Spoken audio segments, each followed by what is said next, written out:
সংসারের আনুমানিক সকল সম্পর্ক শর্ত আর কথার গ্রন্থি দ্বারা যুক্ত।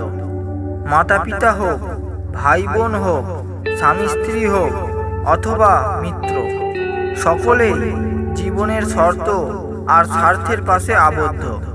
কিন্তু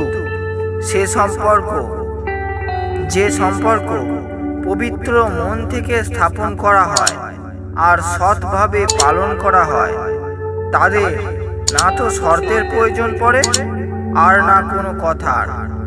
এক্ষেত্রে প্রয়োজন হয় কেবল দুজন সরল ব্যক্তির, যারা একে অপরকে বুঝবে। একবার এই সম্পর্ক স্থাপন হলে না কোনো শর্ত বাঁধার সৃষ্টি করে, আর না মানুষ না কথার জালে জড়িয়ে পড়বেন আর না শর্তের। ও